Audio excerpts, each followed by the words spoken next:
Hey everybody, Marcos Villegas here with the IBO Super Middleweight Champion of the World, Mr. Chris Eubank Jr. here in Hollywood, California at the Wild Card Boxing Gym. I know you used to live here in the U.S., but welcome back over here to L.A. into the Wild Card. How's your time been over here so far, and how you liking the gym culture here? Wild Card Gym is a beautiful gym. A lot of history here, and LA, I haven't really spent a lot of time in LA. I used to live in Las Vegas. I travel to Miami and New York more than LA, but now I'm going to start coming out here a lot more. There's a lot of the talented fighters out here. It's a good training setup they've got out here. Freddie's obviously a great coach, and he's got a good thing going here, so I'm going to start spending a lot more time. You haven't lived here in Nevada and then living over there in England as well, and then traveling between all these cities. I guess, how would you compare like the boxing culture here to over there to Miami and all these other cities that you've been to? I mean, if you're going to compare the States to England, it is very different. England is a lot smaller. There's a lot less boxing going on over there. Obviously, just because of the fact that it's a small island compared to what America is. But the passion's the same. There's a lot of hungry, talented fighters out there, just the same as there is out here. And I think boxing, especially British boxing right now, it's on a real high. So it's a great moment in time for me to be involved in boxing, British boxing. There's a lot of world champions now. Obviously, my boy Anthony's got his fight coming up against Klitschko in 11 days. I'll be there for that. There's 90,000 people who's going to be there. It's history, and there's a lot of big things in the pipeline for myself. 2017, we're looking to defend my IBO title and to take some more belts. There's a couple names out there we're in talks with now in the middleweight and the super middleweight division. All big fights, I should be back out in the next 2 months. I think June 10th is when we're looking to fight again next. I haven't got a set opponent, but within the next couple of weeks, I'll know who I'm fighting, and it's going to be a big name. Looking at the performance you had in the first pay-per-view you had, tell me, now that you've had a little bit of time to look at it and kind of digest everything and how you fought, what did you make of the performance you had? Because you had a really great performance. You were dominant against him, and I don't think you lost any rounds in there. No, I didn't lose any rounds. I was in complete control at all times, but in myself, I didn't feel 100%. I'm not going to lie. It was, I was coming off a 3-month injury, and I've been out of action for a little while, so there was a little bit of ring rust. But I did what I had to do. Stopped the guy in the 10th round. He was a tough guy, very tough guy. And I think I slightly underestimated him leading up into the fight. But since then, I've been in the gym continuously, and I'm back 100% now. So over this next 6 to 12 month period, you guys are going to be seeing some serious performances. How do you balance the two weight classes? Because you were at 160 and then you went up to 168, but I was reading that you're open to matches in both weight divisions. So I guess, how do you strike a balance of not getting too much muscle, but also being able to still be big enough to handle a weight class like super middleweight as well? I mean, it's not so much a balance for me. I'm not a natural super middleweight. I walk around at like I'm thinking in stones. You guys don't do stones. We do pounds. We're a little weird. We're a little weird over here in the U.S. Pounds, super middleweight is like 168, right? So I walk around maybe like 175, 173. So naturally in that weight division, you got guys they're walking around like 180. They're much bigger guys. You got a guy like Chavez who was like 185 going down to that, yeah. So I'd say I'm naturally more middleweight, but I know my ability, I know my talent, and I know I can handle these guys at super middleweight regardless of how big they are. So at the moment it's just the opportunities that are put in front of me. If I get a shot at a title at super middleweight, then I'm going to take it. If I get a shot at middleweight, then I'm going to take it. I guess it's just what is put in front of me first and what it makes the most sense financially and and as far as profile, I want the big fights now. I want the big names. And in 2017, this year, we're going to get them. The two big names I would say that currently right now around your weight would be Golovkin and Canelo. Obviously, middleweight, at super middleweight, I'm trying to think. You got degale, but degale saying he's moving up. Badu Jackson, he's moving up. You got Zurdo. So I would think, the two most lucrative would be Golovkin and Canelo, respectively. What do you make of the performances they both had? And then I'm going to segue into it. What do you think of potential fights with them? We'll start with Golovkin and Jacobs. What do you think of that? Golovkin and Jacobs, it was a close fight. And everything that I've said about Golovkin over the last year or two, people saw it in that fight. He's not fast. He's not, he's not unbeatable. For years he's been going off of this, monster that can't be touched and can't be, can't be rattled or moved. And Jacobs showed that, Jacobs was close to beating him. It was a close fight. I'm not going to say Jacobs won, but if he had got the decision, nobody would have argued it. That's how close it was. So yeah, that's a fight that I've said I've wanted for a while now, and it hasn't changed. And we are in talks with his promotional team, and hopefully we can get that fight happening, middle of this year or end of the year. Because I'm the only one that's calling him out. I'm the only one that's saying I want to get in the ring with him. Everyone else is kind of like, nah, I'm gonna find a different way. Canelo gave up his title so he didn't have to fight him.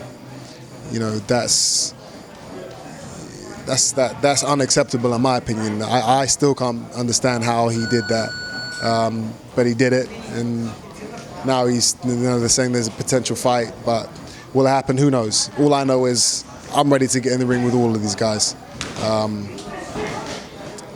So we'll see. In terms of Canelo, what do you make of the skills that he has, and what do you make of him when you break him down on paper? He's a solid fighter. Yeah. We're all solid fighters at this level, It's just what you're gonna do to. It's just what you're willing to give up, what you're willing to do to win, to put in these performances and come out on top. These guys, all these guys, the potential for these fights is there to be made now.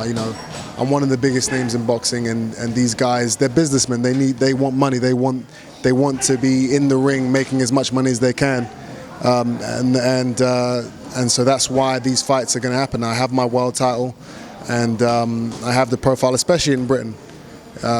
So yeah, I'd say within the next 12 months, I'm going to be in the ring with the top names, and domestically as well. You got some great fighters in Britain, and some great names.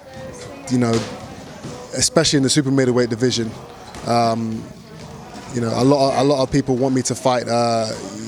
Groves, degale. Saunders, Billy Joe Saunders in the middleweight division, the rematch with that. There's a lot of great potential fights for me to have domestically in Britain that the whole world would like to see also. So let's get it on, man. I've been calling these guys out for the longest, and now we've got a platform here in an ITV pay-per-view box office, a new pay-per-view platform in England. So now we have the platform to get these fights going. In terms of the Golovkin fight, a lot of fans watching this would be like, well, there was a chance to fight him. What happened? How would you respond to those fans that would bring that up? The fight was stolen. Eddie Hearn, we were in talks with Golovkin. We were getting ready to finish up signing these contracts. And at the last minute, Eddie Hearn did a 180 turn and gave the fight to Brook. It was an easy option for him. Brook's a yes man, so everything that Eddie wanted, Brook was just like, yes, I'll take it. So he gave him the fight, and at the time I was mad, and I was like, what the hell, how can this you know, we're about to make this huge deal, and then you just go and do that. But you know, I believe everything happens for a reason, and you know, that fight will happen. It has to happen. A lot of fans have seen your clips online, and you're fast as hell, man. You're really quick. You're good mix of speed and explosiveness when it comes to your punches, and it has a lot of people here wanting to see you fight over here. So how much of a priority is that for you to come over here and start fighting here as well? Yeah, listen, it's every fighter's dream to headline and fight in Vegas, Madison Square Garden in New York. You know, these are iconic venues that every fighter wants to be in, and I'm no different. And obviously, with fighters like Canelo and Golovkin, those are possible. But at the same time, you know, England is where my fan base is, so that's where the majority of my fan base is. So that's why I've been fighting most of my career there. But now that I'm, you know, starting to build my fan base over here, you know, it's definitely in my thought process to come over here and start fighting in the States. I know it must be a relief for you to come here and not be mobbed as much and just kind of live a normal life as compared to back home, right? I think a lot of football players from overseas come here and they're able to be a normal person and live out over here. Yeah, you know, in England. Has it gotten crazy?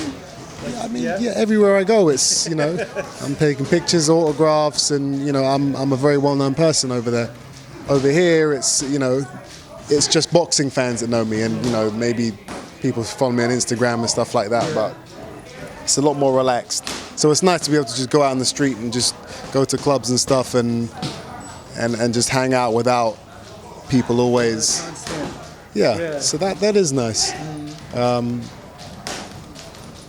But, you know, I don't, you know, that type of stuff. I'm not in boxing for the fame or for, you know, recognition of, you know, that life is secondary to me. My main focus is to become you know, a dominant and very successful world champion, and to have a long career, you know, not a flash in the pan, and, you know, had a couple of good fights and then, you know, got caught up in the life and lost it like so many fighters do.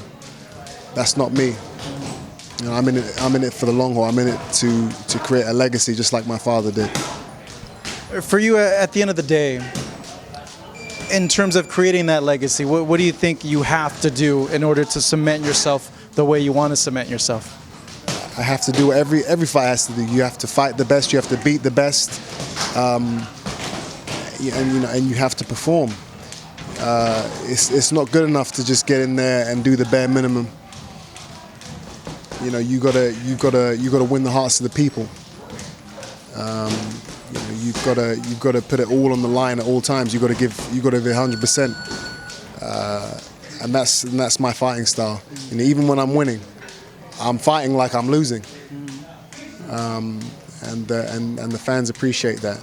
So that's how you build a legacy. That's how you build you know, a real fan base by giving the fans 100% at all times. In the ring and in the gym too. You know, you follow me on social media, Snapchat, Instagram, Twitter. You can see my work ethic each and every day. You know, this isn't a game to me. And it's funny because a lot of people, they don't really know, they don't really see the struggle and the hardships that fighters have to go through. They think that, you know, a lot of people think that, you know, oh, you know, you got a fight coming up, so maybe you just be in the gym for 2 months or 6 weeks to get fit. You have the fight, and then you're just chilling until you get the next one. They don't realize that we have to, or the fighters that are serious, that are dedicated, are in the gym each and every day, 365 days of the year. Even if you don't have a fight coming up, even if you don't know when you're next going to be out, you're in that gym training hard, sparring hard. and you know, me documenting my training like I have been for the last year, 2 years, you know, it's opened a lot of eyes, and a lot of people really, you know, they appreciate that insight into a fighter's life. So, you know, that's definitely something that, if you don't follow, at all my social media is at Chris Eubank Jr. JR. So you can watch the life. You can see the dedication, the preparation, and everything that goes into becoming a world champion. This will be my last question, but this is like the fan in me wanting to ask this question for you and kind of pick your boxing brain. What's a harder fight, a more perceived harder fight for yourself, you think? A fight with Gennady or a fight with Canelo? And how would you beat those styles? To be honest, you know, who would be a harder fight? I don't know. You know, as far as styles,